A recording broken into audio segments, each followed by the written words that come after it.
जब चिलचिलाती धूप में आसमान से जादुई बर्फ का एक महल जमीन पर उतर आए तो वो चमत्कार बन जाता है। लेकिन जब उस जादुई महल पर किसी लालची की नजर पड़ जाए तो तबाही तय है। इस तपती धूप और भयंकर गर्मी से अब डरने की जरूरत नहीं है। आज हमारे जंगल में एक ऐसा जादुई चमत्कार होने वाला है जो हम सबको इस झुलसती दुनिया से दूर एक बर्फीले सुनहरे साम्राज्य में ले जाएगा। चलो मेरे साथ।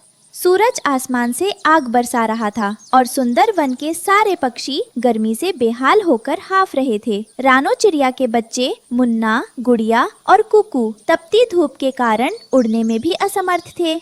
ओहो, आज तो गर्मी ने सारे रिकॉर्ड तोड़ दिए हैं। मेरे मासूम बच्चे इस तपती धूप में ना तो खेल पा रहे हैं और ना ही आराम से सो पा रहे हैं। काश हमारे पास कोई ऐसी ठंडी जगह होती जहाँ ये बच्चे सुरक्षित रह पाते। तभी आधी रात को आसमान से एक नीली रोशनी बिखेरता हुआ जादुई हिम तारा सीधा मैदान में आ गिरा, जिसने पूरी हवा को कड़ाके की ठंडक में बदल दिया।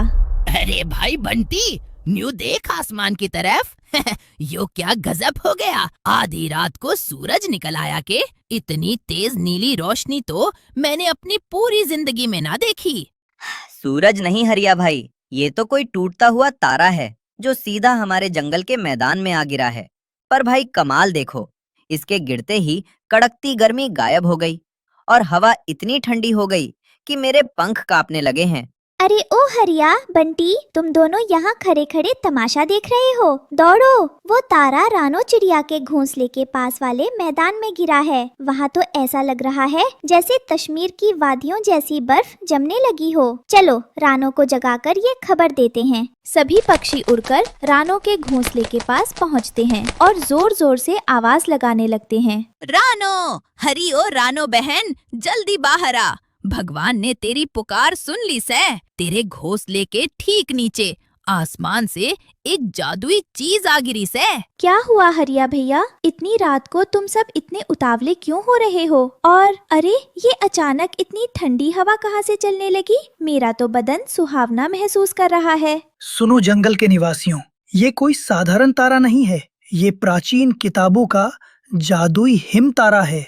इसकी शक्ति से बनी कोई भी चीज इस भयंकर गर्मी में कभी नहीं पिघलेगी। रानो, ये तारा सिर्फ तुम जैसी एक नेक-दिल माँ की पुकार पर यहाँ आया है। ये तो हमारे बच्चों के लिए कुदरत का एक अनमोल उपहार है। मुन्ना, गुड़िया, कुकू, जागो मेरे प्यारे बच्चों, बाहर आओ। आज हम सब मिलकर इस जादुई तारे की मदद से अपने सपनों का बर्फीला किला बनाएंगे। रानो माँ और बच्चों ने जादुईदा हिम तारे को छुआ और देखते ही देखते मैदान की सारी मिट्टी चमकती हुई सफेद बर्फ में बदलने लगी। सब मिलकर एक विशाल और सुंदर बर्फ का महल बनाने में जुट गए। माँ देखो, मैं बर्फ की सुंदर और मोटी मोटी दीवारें बना रहा हूँ। ये दीवारें हमारे घर को बाहर की इस जानलेवा धूप और गर्मी से पूरी तरह सुरक्षित रखेंगी।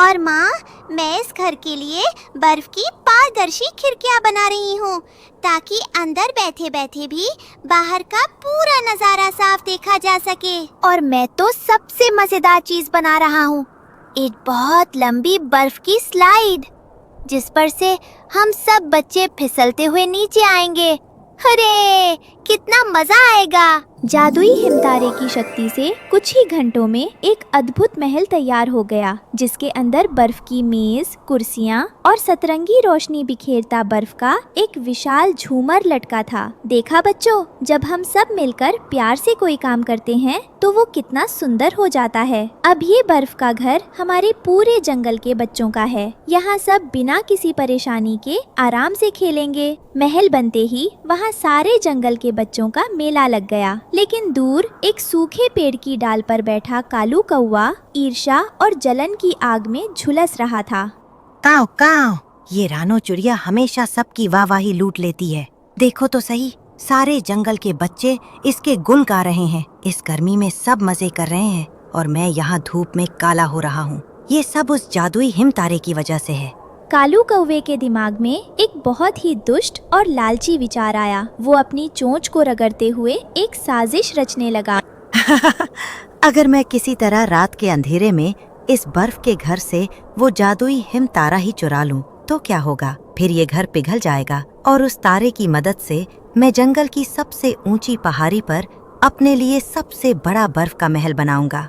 रात के सन्नाटे में जब सब गहरी नींद में सो रहे थे, कालू कौवा दबे पांव झपट्टा मारकर जादुई हिमतारे को चुराकर उड़ गया। कोई जाग न जाए, बस एक बार ये तारा मेरे हाथ लग जाए, फिर तो मेरी चांदी ही चांदी है। अब मैं इस पूरे जंगल का राजा बनूंगा। तारे की जादुई शक्ति दूर होते ही बाहर की गर्म हवा ने बर्फ के घर पर हमला कर दिया और दीवारें पानी बनकर पिघलने लगीं। पानी टपकने की आवाज से बच्चों की आंखें खुल गईं। माँ, ओ माँ, जल्दी जागो, देखो हमारी बर्फ की खिड़कियाँ पानी बन रही हैं। हमारा सुंदर घर टूट रहा है माँ। हे भगवान, हमारा हिमतारा चोरी हो चुका है। बिना तारे के ये किला कुछ ही मिनटों में पानी बन जाएगा। मुन्ना, तुम यही रुको, मैं और गुड़िया चोर के पंजों के निशानों का पीछा करते हैं। कालू कौवा तारे को दबाए जंगल की सबसे ऊंची अनजान पहाड़ी की तरफ बढ़ रहा था, लेकिन तभी एक भयानक बर्फीली आंधी चली और वो रास्ता भटककर एक अंधेरी गुफा में जा घुसा। बाप रे बाप, यहाँ तो बहुत ठंड है। इस गुफा के अंदर तो घोर अंधेरा है। चलो थोड़ी देर यहाँ रुक जाता हूँ, फिर सुबह अपना महल बनाऊंगा। तभी गुफा के अंधेरे में से दो बड़ी बड़ी सफेद और चमकदार आंखें दिखाई दी। वो इस जादुई हिमतारे का प्राचीन रक्षक एक विशालकाय बर्फीला भालू था। मूर्ख कौवे, तेरी इतनी हिम्मत कि तूने ब्रह्मांड के सबसे पवित्र हिमतारे को चुराने का दुस्साहस किया।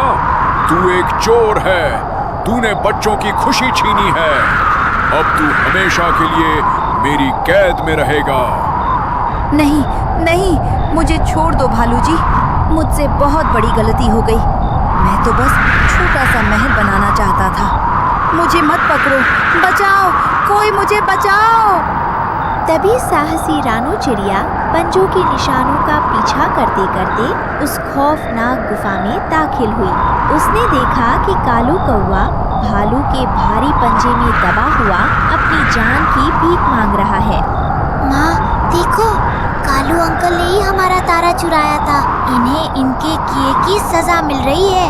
चलो हम अपना तारा लेकर चुपचाप यहाँ से भाग चलते हैं। नहीं मुन्ना, भले ही कालू ने हमारे साथ गलत किया, लेकिन इस समय वो बहुत बड़ी मुसीबत में है। एक माँ कभी किसी को तड़पता हुआ नहीं देख सकती। हमें कालू की जान बचानी होगी।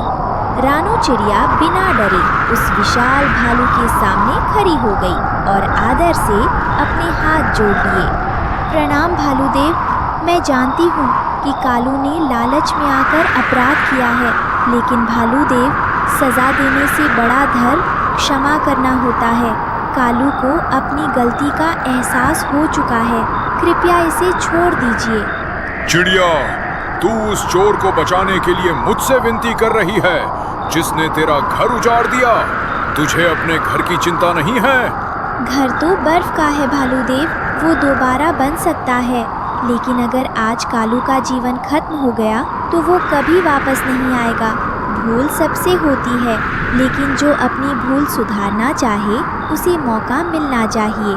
रानू की निश्चल और दयालु बातें सुनकर विशाल भालू का कठोर दिल पिघल गया और उसने कालू कौवे को आजाद कर दिया। कालू तुरंत रानू के पैरों में गिर पड़ा। रानू बहन, मुझे माफ कर दो, मैं बहुत बुरा हूँ। मैंने तुम्हारे बच्चों की खुशी छीनने की कोशिश की, लेकिन तुमने फिर भी मेरी जान बचाई। ये लो तुम्हारा जादुई हिमतारा। आज के बाद मैं कभी किसी का बुरा नहीं सोचूंगा। कालू, तूने अपनी गलती मान ली है, इसलिए आज तेरी जान बच गई। रानू चिड़िया, ये जादुई तारा हमेशा के लिए तुम्हारा हुआ। जाओ और अपने साम्राज्य को खुशियों से भर दो। रानू चिड़िया ने उस जादुई हिमतारे को वापस लाकर जैसे ही स्टैंड पर रखा, एक महा चमत्कार हुआ। पिघला हुआ पानी दोबारा बर्फ बनने लगा और महल पहले से 5 गुना बड़ा और आलीशान महामद महल बन गया।